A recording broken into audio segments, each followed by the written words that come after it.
سرت گرد میں قاصد خوشگرام میں، سرت گرد میں قاصد خوشگرام میں، سرت گرد میں قاصد خوشگرام میں، کہ در کوئے یارم رساں یک پیام میں، کہ در کوئے یارم رساں یک پیام میں، سرت گرد میں قاصد خوشگرام میں۔ میرے پیارے عزیز مکرم حضرت اللہ علام جناب انوار احمد صاحب نوری، اصل میں نسبت پر یہ پوری کائنات قائم ہے۔ اللہ کو اپنے حبیب کی نسبت اتنی عزیز ہے کہ پوری کائنات حضور کے غلاموں کے سپرد کر دی۔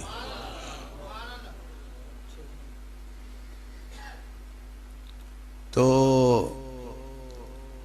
جہاں سے ہمیں دین ملا، ایمان ملا، روٹی ملی،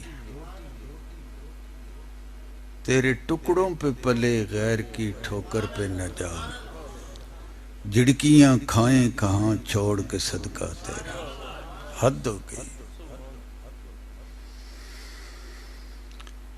جب اعلیٰ حضرت نے وہ اپنے مشہور عالم نعت لکھی مدینہ شریف میں،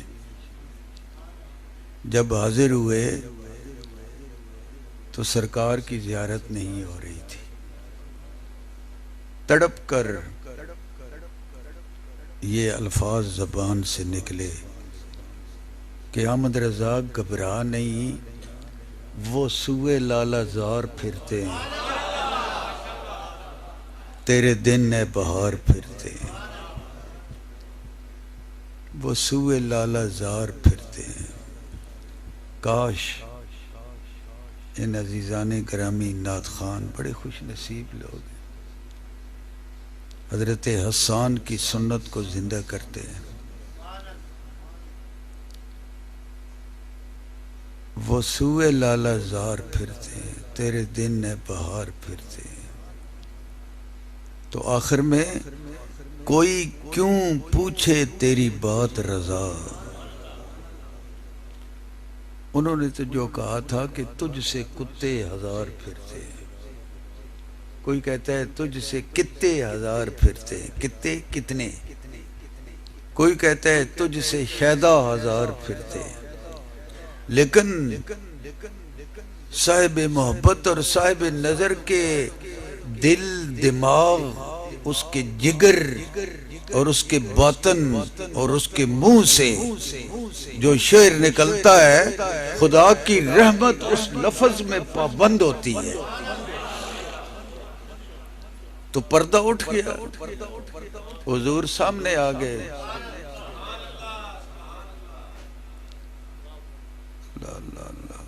وہ کمال حسن حضور ہے کہ گمان نقص جہاں نہیں، یہی پھول خار سے دور ہے، یہی شمع ہے کہ دھواں نہیں۔ مجھے اردو ادب سے بھی دلچسپی ہے قبلہ، پھول کیا دیکھوں میری آنکھوں میں، اللہ حد ہو گئی، پھول کیا دیکھوں میری آنکھوں میں، دشت طیبہ کے خار پھرتے ہیں۔ حضور سامنے آ گئے۔ آپ کے چھوٹے بھائی مولانا حسن رضا، وہ اردو کے عظیم شاعر جو اساتذہ شعراء میں شمار ہوتے ہیں، علامہ صاحب بھی ان سے انصلاح لیتے رہے، نواب مرزا خان داغ دہلوی، اس کا بھی ایک شعر مجھے بہت پسند ہے، جن کو اپنی خبر نہیں اب تک، جن کو اپنی خبر نہیں اب تک، وہ میرے دل کا راز کیا جانے۔ حسن صاحب نے یہ آپ کی نعت جب داغ کو سنائی تو تڑپ کہنے لگا یار مولوی ہو کر ایسی شعر کہتا ہے، وہ سوئے لالا زار پھرتے ہیں۔ اور پھر جو قصیدہ معراجیہ کا پہلا شعر ہے، جو دھمک، جو عظمت، جو جلال اور جو اٹھان، وہ سرور کشور رسالت، ذرا الفاظ کا انتخاب، وہ سرور کشور رسالت جو عرش پہ جلوہ گر ہوئے تھے، نئے نرالے طرب کے ساما عرب کے مہمان کے لیے تھے۔ اچھا، تو اہل نظر کا کلام اصل میں انہوں نے وہ حضرت شاہ حسین کی کافی پڑھی ہے، دل اٹکیا بے پرواہ دے نال۔ اللہ اللہ اللہ اللہ، پتہ ہے آپ کو ہمارے صوفیاء ان پر دو قسم کے حال وارد ہوتے ہیں، ایک ہے حالت انبساط اور ایک ہے حالت انقباض۔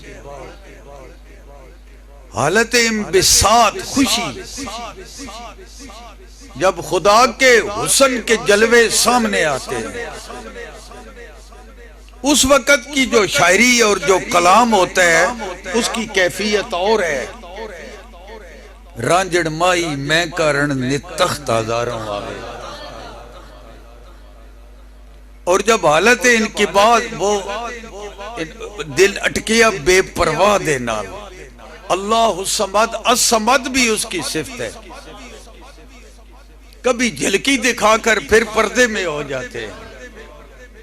عجب پردہ ہے کہ چلمن سے لگے بیٹھے صاف چھپتے بھی نہیں اور نظر آتے بھی نہیں، صاف چھپتے بھی نہیں اور نظر آتے بھی نہیں، وہ دل پہ ایاں آنکھوں سے نہاں، ملتا بھی ہے اور ملتا بھی نہیں، یک جائے یہاں وصل و فرقت، پردہ بھی ہے اور پردہ بھی نہیں، والاول والآخر والظاہر والباطن۔ تو کبھی جب حالت انقباض طاری ہوتی ہے، وہ جلوہ جب نگاہوں سے اوجل ہوتا ہے، پھر عاشق تڑپ اٹھتا ہے۔ شاہ حسین پر بھی وہ کیفیت طاری تھی، دل اٹکے اب بے پرواہ دے ڈال۔ اور وہ دوسری اس کاش، یہ وہ بھی ان سے سنتے ہیں اگر آتی ہے تو، مائے نہیں میں کنوں آکھا درد میں چھوڑے دا حال۔ یہ درد جس ویلے بندہ انتہائی پریشان ہوندہ نا، اس تے غم دی کیفیت طاری ہوندی ہے تو دے منہ چ نکلدا ہائے میری ماں، پتہ نہیں عشق نال ہڈیاں ہی اودیاں سڑ گئی ہیں سن شاہ حسین دیاں۔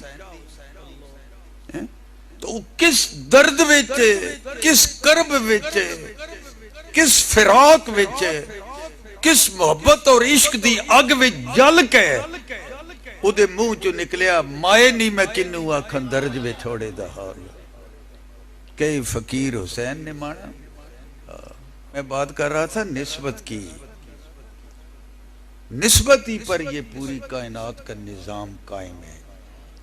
تو ہمارے لیے جو بحر شریف کی نسبت ہے، جہاں سے ہمیں دین ملا، ایمان ملا، اور میں کہتا ہوں روٹی ملی، انہوں دے نا تے روٹیاں پہ کھانے ہیں، پچھو حضور دا صدقہ سرکار مدینہ دا، تو پھر اتھو آپ دے ادارے دا استاد آوے تو اسی اپنی پلکاں نہ بچھائیے۔ یاسین صاحب ایویں تے نہیں مست ہوئے وے، انہیں تو وجد تاری ہے۔ تے میں بہت خوش ہاں، بہت خوش ہاں، اللہ پاک عزیزم نو لمبی زندگی عطا فرمائے۔ انہاں نال مختصر جی ایک بیٹھک ہوئی ہے، یہ بھی بڑے خوش ہوئے، میں بھی بڑا خوش ہوا۔ 50 سال پیچھے میں چلا گیا، یہ ہن موجود سن جدو میں انہاں دی عمر سن، تو حضور ضیاء الامت دیاں محبوباں دا اور یاراں دا جدو ذکر شروع ہوئے تو بند نہیں نہ ہوتا۔ تو ماشاءاللہ حضور ضیاء الامت جب آپ کے وصال ہوئے نا تو یہاں بولے ویس میں آپ کے بارے میں ایک تعزیتی اجلاس ہوا، بڑی مخلوقات تھی، تمام فارغ التحصیل علماء قبلہ شاہ صاحب کی صدارت میں، سید نذیر حسین شاہ صاحب، تو مجھے تقریر کے لیے فرمایا شاہ صاحب نے، تو میں نے ایک بات کی، میں کہا بھئی ساڑھا یہ دعویٰ نہیں کہ حضور ضیاء الامت اپنے دور دے سب تو وڈے عالم سن، یہ دعویٰ نہیں ساڑھا، تو نہ ایسی کر سکنے ہیں، کیوں؟ وَفَوْقَ كُلِّ ذِي عِلْمٍ عَلِيمٍ، ہر صاحب علم پر ایک اور اس کے اوپر صاحب علم ہے۔ حضرت موسیٰ علیہ السلام دعویٰ کیتا سی تو پھر اتو جواب آیا کہ نہیں، پھر حضرت خضر علیہ السلام کو بھیجا، تو آپ نے سمجھ آ گیا۔ میں کیا ساڑھا یہ دعویٰ نہیں کہ حضور ضیاء الامت اپنے دور دے سب تو وڈے عالم سن، میرا دعویٰ یہ ہے کہ اللہ نے اپنے محبوب دے دین دی خدمت جس انداز وچ آپ کو لو لئی ہے وہ آپ ہی دا خاصا، ہزار ہو شاگرد، پھر آپ دی شخصیت دا اثر ہوندہ سی، اوپر تو خلوص، وفا اور بصیرت، عقل و دانش۔ تو ساڑھا دعویٰ یہ ہے کہ اللہ نے دین دی خدمت دا جو سلیقہ اور جو انداز آپ نے عطا فرمایا، علم دا کی مقصد ہے؟ تربیت۔ قرآن کیوں؟ قرآن دا مرکزی موضوع پتہ نہیں کی ہے؟ انسان ہے، ایمان ہے۔ ماشاءاللہ اتھو تشریف لے آئے نے، میں اور گفتگو کرن تو زیادہ میں مناسب نہیں سمجھدا، تو میں ان گزارش کروں گا کہ اپنے خیالات عالیہ تو سانو مستفیض فرماؤ، یہ سارے توڑے واسطے بیٹھے نے، میں تو اتھے ہی ہوں۔